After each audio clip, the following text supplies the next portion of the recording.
दोस्तों नमस्कार और आप देख रहे हैं न्यूज़ बकेट में आपका स्वागत है।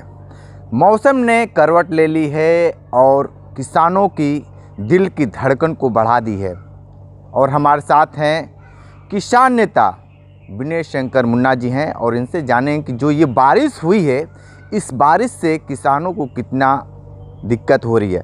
विनय जी ये बताइए कि जिस तरीके से बारिश हो रही है और ओले भी पड़ गए हैं और रात में भी हुई है और सुबह में भी हुई है, किसानों को कितनी दिक्कतें होंगी? केवल रात को आज सुबह की बात नहीं है, जो विगत 15 दिनों से जिस तरह से लगातार जो बारिश हो रही है ये, और चैती के समय जिस समय फसल पक करके एकदम तैयार है, किसानों की हमको लगता है कि 20% फसल कट करके खलिहान में आ गई है और 80% फसल अभी भी कट करके खेतों में पड़ी हुई है, केवल कटाई बाकी है।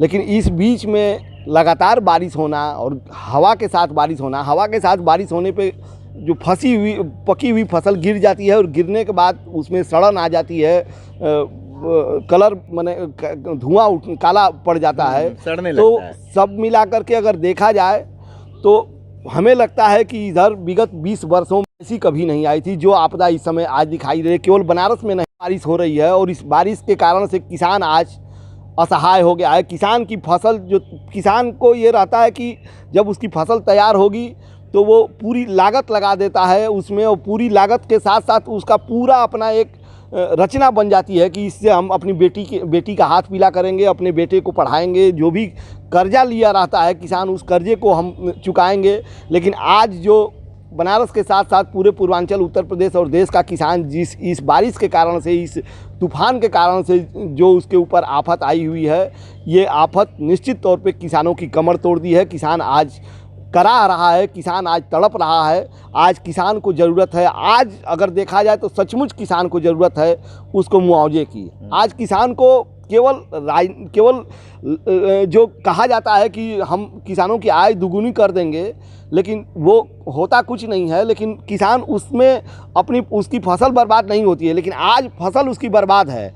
आज अगर ईमानदारी से सरकार अगर मुआवजा नहीं देगी तो किसान सर्वाइव नहीं कर पाएगा, और निश्चित तौर पे अगर सर्वाइव नहीं करेगा किसान तो किसान विचलित होगा, और किसान विचलित होगा तो किसान आत्महत्या करेगा। क्योंकि किसान इसी फसल के साथ वो पूरे अपने जीवन का वो रूपरेखा तय कर लेता है कि हमको बेटे की पढ़ाई कैसी करानी है, हमको बेटे को व्यवसाय कैसे कराना है, हमको व्यवसाय कैसे करना है, हमको जो ऋण लिए हुए हैं कि पूरी फसल को तैयार करने में उसको कैसे चुकता करना है। लड़कियों, बेटों और बेटियों की शादियां भी सब कुछ निर्भर करती है। लेकिन आज किसान के हाथ से, जैसे कहा जाता है ना कि खाना दे करके और थाली खींच लेना, तो आज किसान के मैंने का खाना एकदम तैयार है, फसल उसकी एकदम तैयार है, और उसके सामने से प्रकृति जिस ढंग से धोखा दे रही है, तो किसान आज कहीं न कहीं आज बहुत पीड़ित है, किसान दुखित है, किसान विचलित है। बड़े पैमाने पे देखा जाता है कि ये जो बनारस जो है सब्जी का बहुत ज़्यादा उत्पादन होता है, सब्जी की खेती पे क्या भी असर रहेगा? सब्जी की खेती भी पूरी बर्बाद है, क्योंकि अगर एक दिन केवल पहले भी मार्च में बारिश, अप्रैल में बारिश हुआ करती थी, लेकिन एक दिन बारिश हुई और उसके बाद धूप हो जाता है। लेकिन यहाँ तो मूसलाधार बारिश मार्च में और अप्रैल के महीने में जिस ढंग से मूसलाधार बारिश हो रही है और लगातार बारिश हो रही है, उससे बरसात में सब्जी क्यों नहीं होती थी? क्योंकि बरसात में सब्जी का जो पौधा है वो गल जाता था। तो अब बरसात का मौसम में, बरसात में बारिश न हो और गर्मी के समय में जिस समय किसान पूरी तैयारी किया रहता है, अब ये इस समय जो सब्जी की खेती का, जो सब्जी के जो पौधे हैं, वो चाहे लौकी के हों, चाहे वो कोहड़े के हों, चाहे वो हिंगवन्ना के हों, तरबूज के हों, चाहे करेला के हों, नेनुआ के हों, या निकलना शुरू हो गई थी। लेकिन वो पौधा ही अगर गल जाएगा तो फिर अब सब्जी क्या, किसान का कि सब्जी की खेती तो बर्बाद, किसान की सब्जी की खेती भी बर्बाद, किसान का जो चैती की जो फसल है, चाहे वो गेहूँ हो, चाहे चना हो, चाहे बाजरा और चना हो, चाहे सरसों हो, चाहे मटर हो, सब बर्बाद। मतलब काफ़ी दिक्कतें हैं। अच्छा, सरकार को क्या ऐसा कौन सा पहल लाना चाहिए जो किसानों के लाभ में हो? सरकार ने एक योजना लाई थी बीमा का। मैं पूछता हूँ कि अन्नदाता को बीमा कराने की ज़रूरत क्या है? अरे अन्नदाता धरती का पालनहार है, और जिस तरह से आप हर जगह लोगों को कुछ ना कुछ दे रहे हैं, तो क्या सरकार को ये ऐसी योजना नहीं लानी चाहिए कि जो भी फसल है, अगर किसान केवल खेती कर रहा है तो उसका बीमा अपने आप हो जाना चाहिए। अपने आप केवल बीमा कंपनियों को फ़ायदा देने के लिए अगर बीमा की पॉलिसी आई थी, जैसे अगर इसके पहले आप देख सकते थे कि जो बीमा की कंपनियां, बीमा अगर हुआ है, किसान अगर 5,000 करोड़ का बीमा किया हुआ है तो उस बीमे का जो फसल बर्बाद होने के कारण से या किसी भी कारण से अगर बटा है तो 1,000 करोड़ बटा है, तो 4,000 करोड़ वहाँ भी कंपनियों को फ़ायदा हुआ है। तो अगर हम हर जगह फ़ायदा देखेंगे तो देश नहीं चलेगा, क्योंकि किसान इस देश का रीढ़ है और रीढ़ को अगर आप नहीं बचाएंगे तो देश नहीं बचेगा। और किसान तो अन्नदाता है। आप किसी भी उद्योग में जाएंगे, कितना भी उद्योग बढ़ा लें, कितना भी व्यापार बढ़ा लें, सोना का भी अगर केवल सोना अगर प्रोडक्शन होने लगे तो सोना खा के तो आप ज़िंदा रहेंगे नहीं। ज़िंदा रहने के लिए आपको अन्न खाना होगा। और आप अमेरिका की और देशों से तुलना करते हैं, वहाँ सब्सिडी 100% अगर दी जाती है तो ये कृषि प्रधान देश भारत है।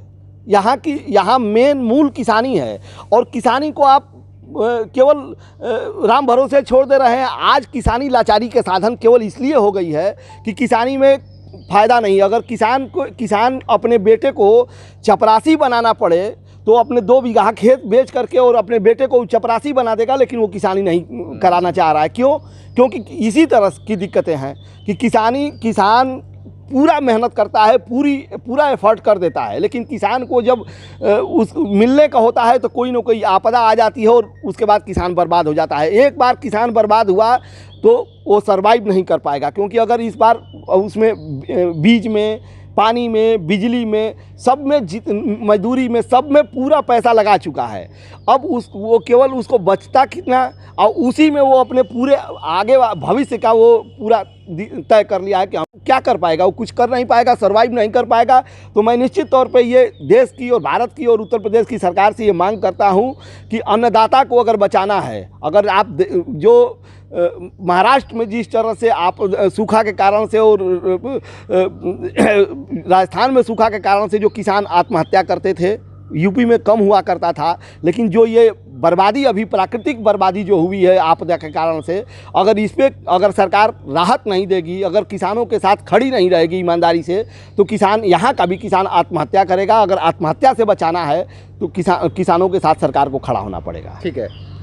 तो आपको बता दें कि जिस तरीके से मौसम ने किसानों के साथ, जिस तरीके से लगातार बारिश होनी, ओला पड़ा है, उसके वजह से जो फसल थे, खड़े फसल गिर गए हैं और काफ़ी किसानों को नुकसान हुआ है। देखना दिलचस्प होगा कि आने वाले वक्त में सरकार किसानों के लिए क्या कुछ खास सोचती है। ग्राउंड जीरो से रिपोर्ट कर रहे थे, तो हमारे साथ बने रही न्यूज़ बकेट के साथ। हमें दीजिए इजाज़त, नमस्कार। पेश है न्यूज बकेट हिंदी मासिक पत्रिका। पढ़ें इस महीने की पूरी खबर विस्तार से हमारे न्यूज बकेट की मैगजीन में। हमारी ई मैगजीन को मुफ्त में पढ़ने के लिए अभी लॉगिन करें www.newsbucket.in पर। इसके अलावा रोज की ताज़ा खबरों के लिए हमारे YouTube चैनल को तुरंत सब्सक्राइब करें।